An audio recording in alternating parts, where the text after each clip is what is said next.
काल काँग्रेस पक्षाने उभाटाला एक प्रस्ताव दिलाय की सांगली आणि भिवंडीला अगर निर्णय होत नसेल तर आपण फ्रेंडली फाईट का करत नाही। आणि ते ऐकल्यानंतर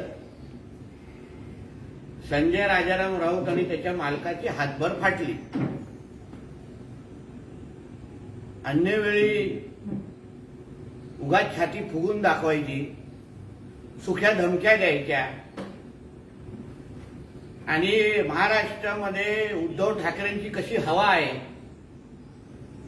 आमचे कसे 40च्या पेक्षाही जास्त कसे निवडून येणार, अशा उगाचच्या सुख्या धमक्या द्यायच्या।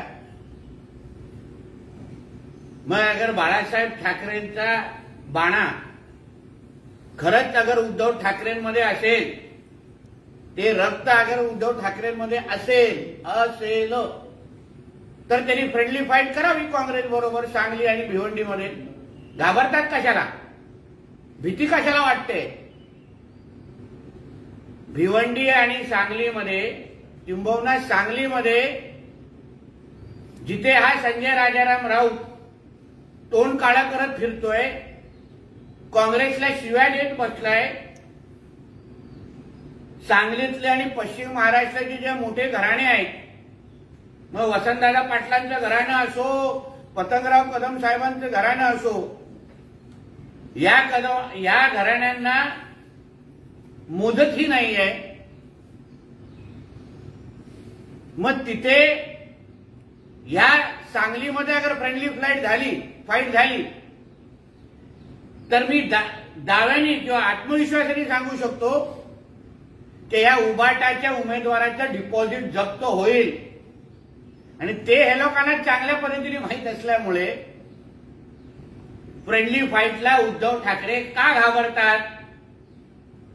बाळासाहेब ठाकरेंचा बाणा आणि रक्त तुमच्यात आहे हे दाखवण्याची फार चांगली संधी आहे।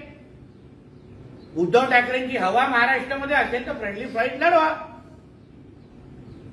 ज्यांनी एक साधी सरपंचाची निवडणूक लढवली नाही, जो संजय राजाराम राऊत ज्या मुंबईमध्ये भांडूपमध्ये ज्या वॉर्डमध्ये राहतो तिथे पण उभाटाचा नगरसेवक नाही, तिथे वर्षानुवर्ष भारतीय जनता पक्षाचा नगरसेवक निवडून येतोय, जो स्वतःच्या राहत्या घराचा नगरसेवक निवडून आणू शकत नाही, तो प्रचाराच्या निमित्ताने आणि मोठ्या मोठ्या वल्गना करत सगळीकडे फिरतोय। काल त्यांनी सांगलीमध्ये असं वक्तव्य केलं की अगर सांगलीमध्ये काँग्रेसने आमची कोंडी केली तर आम्ही राज्यभरामध्ये काँग्रेसची कोंडी करू। हाय हिम्मत कोंडी करण्याची राज्यभरामध्ये? दाखवा मग तो बाणा, दाखवा उद्धव ठाकरेंमध्ये बाळासाहेब ठाकरेंचं रक्त आहे, दाखवा। सिद्ध करण्याची एक चांगली संधी आहे। म्हणून उगाच सुख्या धमक्या देण्यापेक्षा तो जो एक मराठी चित्रपटामध्ये जो डायलॉग आहे ना की चड्डीत राहा आणि आपली लायकी ओळखा, एवढा संजय राजाराम राऊत आणि त्याच्या मालकाला सांगितलं।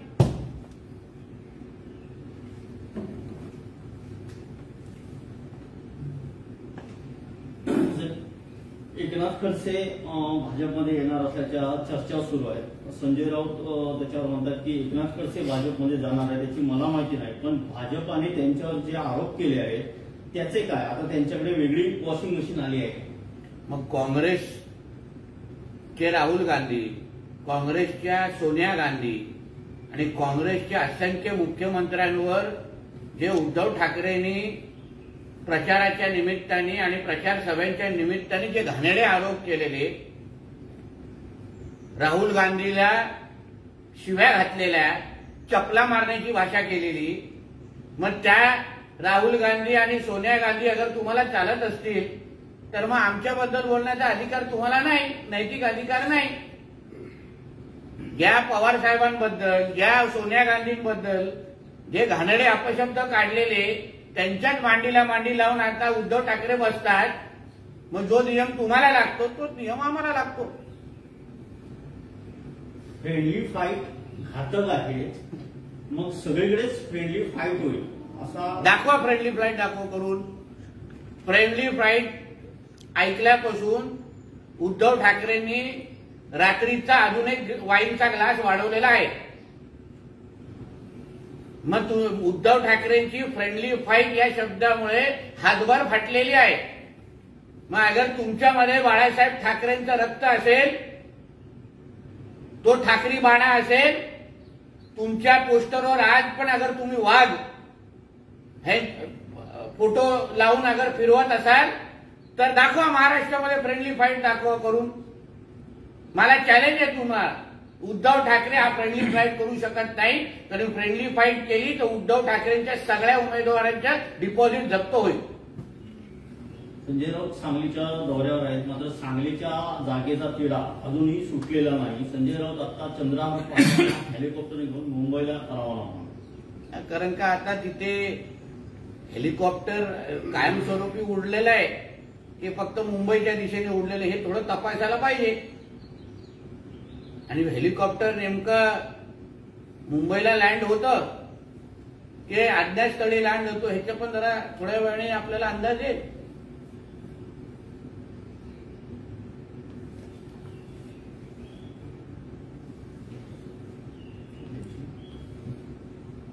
संजय राऊत यांनी आपल्या नौटंक्या बंद कराव्यात असं नाना पटोलेंनी त्यांचा आक्षेप समाचार आहे.